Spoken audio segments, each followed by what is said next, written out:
Olá pessoal,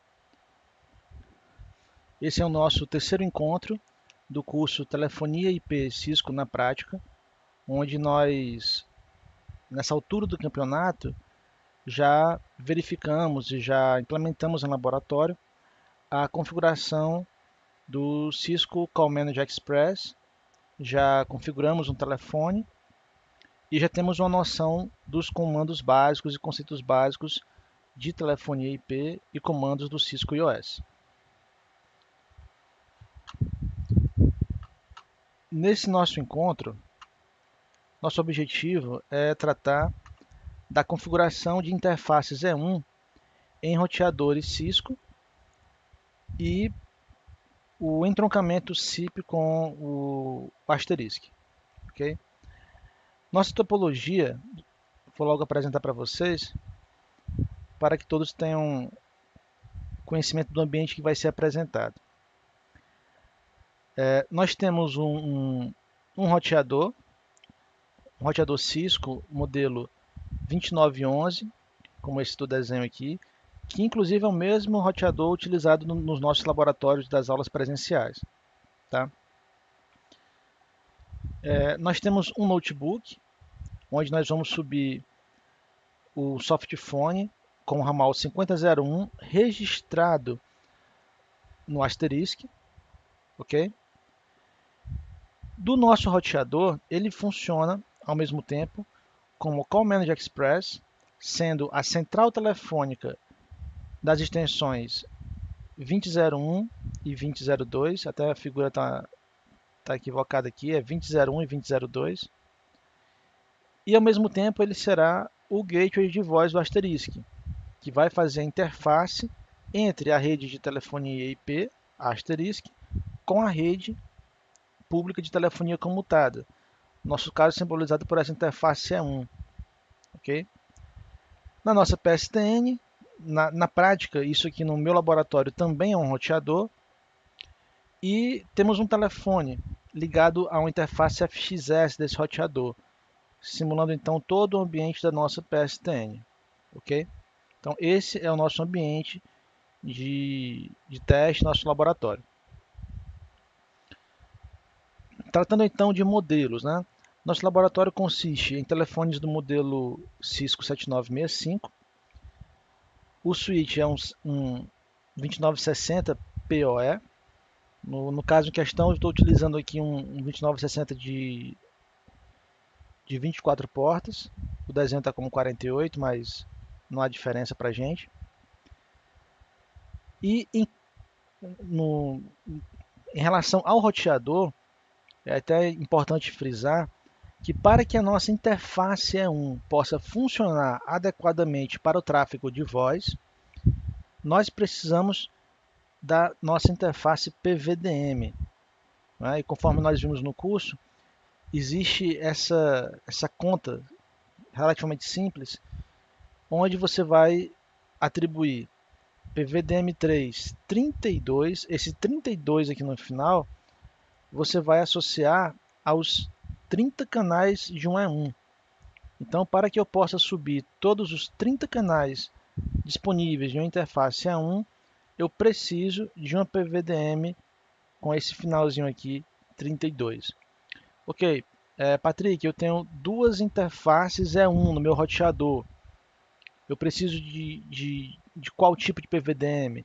Você precisa de duas PVDM 332 ou uma PVDM 364. Ok? Essa é a nossa regrinha de dimensionamento. Um outro ponto importante é sobre a compatibilidade desses modelos. Veja bem, uma PVDM3 ela é compatível com a série 29 da Cisco, 2901, 2911 e os modelos superiores. Se você estiver utilizando um roteador da série 28, por exemplo, 2801, 2811, por aí vai, a sua PVDM será da geração 2, ok? Será uma PVDM 232, PVDM 264, certo? Já enquanto E1, no que diz respeito a E1, a VWIC 2 ou a VWIC 3, as duas são compatíveis com a série 29, certo? Então, quanto a isso, não há nenhum problema na hora que você for montar o seu laboratório. Bem, como eu falei anteriormente, nosso laboratório, nós temos dois roteadores, um deles simbolizando o equipamento que fica no lado do cliente, é o que nós vamos configurar e realmente apresentar nesse vídeo, e um outro fazendo as vezes de PSTN. Okay?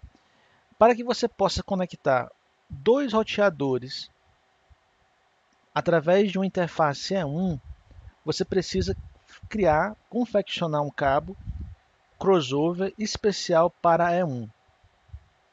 Tá, Patrick, mas um cabo crossover eu sei como fazer, eu sei qual é a pinagem.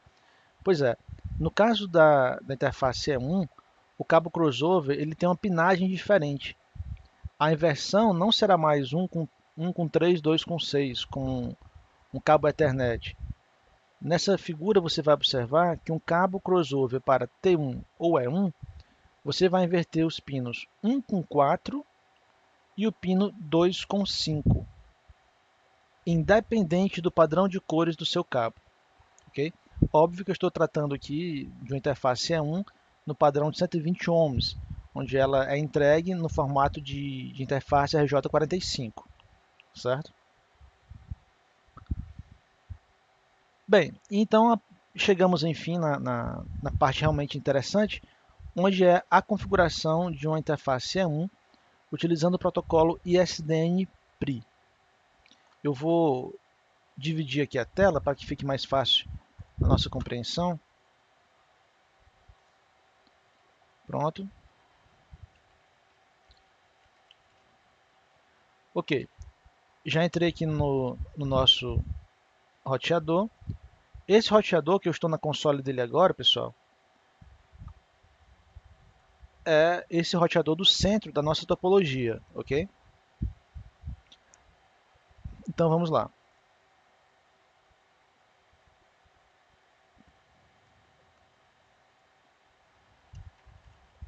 Antes de mais nada, é interessante que você verifique, através do comando show inventory, quais módulos estão disponíveis no seu equipamento. No caso do meu laboratório, o primeiro item ele mostra o chassi em si, a caixa.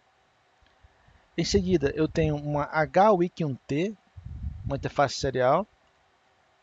E aqui temos a nossa VWIC2, 1MFT-T1E1, que é a nossa interface E1.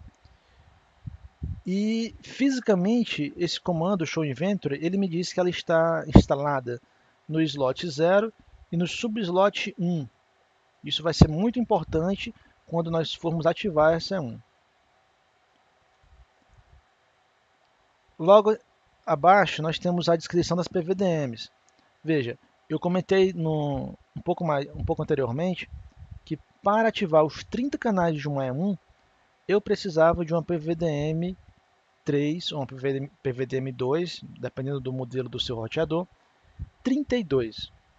No meu caso, veja só, eu tenho duas PVDMs 316. Então eu tenho essa possibilidade de fazer essa combinação de placas. É claro, eu estou limitado a 2 slots. Todo roteador ele tem essa limitação de 2 slots por PVDM. Né? Então, no caso, eu tenho duas PVDMs 316, somando o equivalente a uma PVDM 332 e, por consequência, eu consigo subir todos os meus 30 canais. Ok? Seguindo então aqui o nosso exemplo, o primeiro comando que nós vamos aplicar é o comando cardType. O comando cardType, ele me pergunta inicialmente se eu quero utilizar essa interface como E1 ou como T1. O T1 é o padrão americano, E1 padrão europeu, utilizado no Brasil. No nosso caso, vamos utilizar o E1. E em seguida, é preciso que nós informemos fisicamente onde ele está instalado. Então ele pergunta o card slot number. Então, no caso aqui está no slot 0 e o slot number. No caso está no slot 1, que é a segunda porta da direita para a esquerda. Né? Ok. Já falei para o roteador que é uma interface do tipo E1 e falei a posição dela no meu roteador. A partir desse comando, fica disponível na configuração do equipamento a nossa controller E1 0/1/0. Okay? Esse 1 diz exatamente o slot onde ele está instalado. Né? Até então, antes de dar o comando card type E101, essa linha não existia na minha configuração. Okay? Então, a partir desse comando, eu já tenho disponível a controller E1 0/1/0. Okay? Em seguida, nós temos que definir configurações relacionadas à sincronia do clock. Sem o qual a gente não consegue configurar E1, né? Como nós vimos já na parte teórica do curso, eu preciso configurar alguns parâmetros em um E1, como por exemplo o line code, a origem do clock, se ele vai gerar ou se ele vai receber o clock, frame, se é CRC4 ou sem CRC4, e nesse caso eu estou dizendo que ele vai estar recebendo o seu clock a partir do nosso slot 1. Okay? No caso em questão, como nós vamos configurar uma E1 do tipo ISDN, é preciso que, antes de mais nada, nós informemos ao roteador qual é o tipo de ISDN que será utilizado. Isso dentro do modo de configuração global, você faz a partir do comando ISDN. Interrogando, você vê que existe uma série de opções. No caso, vamos escolher a opção Switch Type. E em Switch Type temos aí uma série de variações para o ISDN. No caso do Brasil, o padrão mais usual, né, para não dizer completamente adotado, né, seria o Primary Net 5. Então, com isso, você já habilita a caixa a aceitar todas as configurações de ISDN, associando essa configuração ao padrão Primary Net 5. Feito isso, já podemos entrar definitivamente na controller. Controller é um 0/1/0. E dentro da controller, podemos definir o primeiro padrão, a primeira configuração da nossa E1, que seria a configuração de frame. As opções disponíveis para a interface E1 é CRC4, que é o padrão da Cisco. Ele já, se você não especificar frame, ele já vem habilitado com a opção CRC4. No nosso caso, no nosso exemplo, vamos utilizar frame no CRC4. Em seguida, vamos criar o pre-group. É um agrupamento de canais ISDN PRI. Atribuímos então ao pre-group os time slots. No caso, você já pode especificar diretamente todos os time slots disponíveis, do 1 ao 31, sem nenhuma configuração adicional. Okay? Dado esse comando, eu vou sair aqui da controladora para mostrar para vocês o que foi que aconteceu. Tão logo eu dei o comando pre-group time slots de 1 a 31,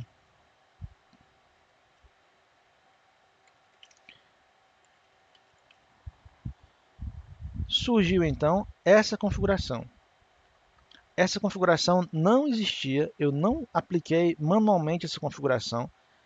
Ela foi levantada automaticamente quando eu digitei o comando pre-group time slot de 1 a 31. Então veja só, ele criou uma interface serial 0/1/0 2.15, onde 15 é o nosso time slot de sinalização, e já trouxe uma série de configurações dentro dela, ok? Além dessa interface serial 0/1/0 2.15, ele também criou, deixa eu só apresentar para vocês, uma Voice Port 0/1/0 2.15. Bem, o que é que isso significa? Uma interface E1, pessoal, ela pode ser utilizada para duas finalidades.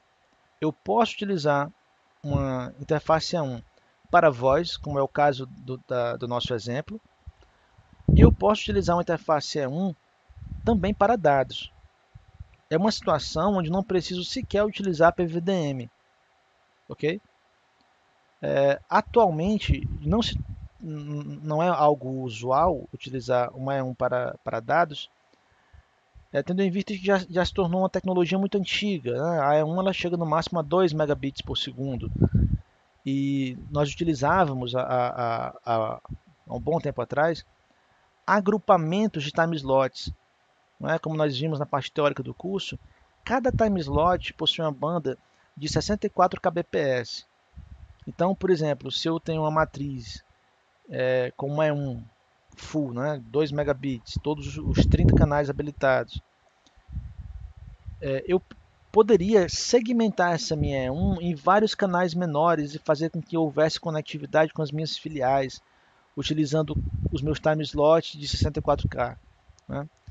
Enfim, não é o caso do nosso vídeo, não é o caso do nosso curso, fica apenas para a nível de exemplo, mas o que nos interessa é que foi criado uma Voice Port 0/1/0 2.15.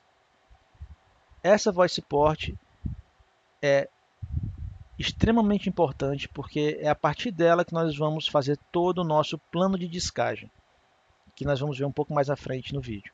Okay? Bem, voltando novamente na configuração da nossa controller, 0/1/0, é interessante também que nós coloquemos um description, que é um comando extremamente importante, não para que a E1 funcione, ele tem um valor apenas explicativo, para que alguém que vá ter acesso a esse equipamento no futuro possa saber que operadora está ligada, conectada a ela, se é Oi, se é Embratel, enfim, e principalmente qual a faixa de numeração associada a essa E1, que muitas vezes quando alguém entra no equipamento, às vezes o cliente não sabe exatamente especificar, então é interessante que você coloque essa informação para servir de uso futuro. Né? Então, no nosso caso, eu coloquei aqui um valor genérico, mas vamos colocar aqui um valor real. Né? Vamos ver aqui na nossa topologia. Pronto. 8531332000. Ok. Feito isso, pessoal, vamos ver alguns comandos para verificar se a nossa E1 realmente subiu, se ela realmente foi ativada ou se existe algum erro ainda. Okay? O principal comando de verificação é o show controller E1 0/1/0 brief. Show controllers E1 0/1/0 brief.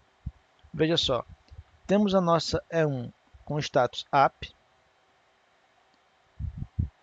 a descrição que foi informada, nenhum alarme detectado, informações relacionadas ao firmware e as nossas configurações da E1 em si. O frame está setado para NoCRC4, line code para HDB3, como nós vimos na parte teórica, é um dos campos necessários à configuração de um E1. No caso da Cisco, o line code HDB3 é o padrão. Se você observar, nós não configuramos em nenhum momento o line code dentro da nossa controller. Mas como HDB3 já é o padrão brasileiro, nós não precisamos intervir nisso, ok? O Clock Sources Line. Clock Sources Line significa que eu estou recebendo o clock da operadora. Eu não estou gerando clock. Se eu estivesse gerando clock, eu deveria, dentro da controller, especificar o Clock Source Internal, ok? Aqui abaixo temos algumas falhas que realmente são comuns de você encontrar tão logo você ativou a E1. Você pode limpar esses contadores utilizando o comando clear counters. Clear counters, repetindo o comando show controllers, perceba que nós temos esses contadores zerados. Ok? Bem, essa foi a configuração de uma E1 ISDN padrão brasileiro. E na prática, independente da operadora que você vai estar utilizando, o padrão deve realmente ser esse, ok? Na próxima etapa, vamos verificar a configuração de um E1 utilizando a sinalização R2 digital.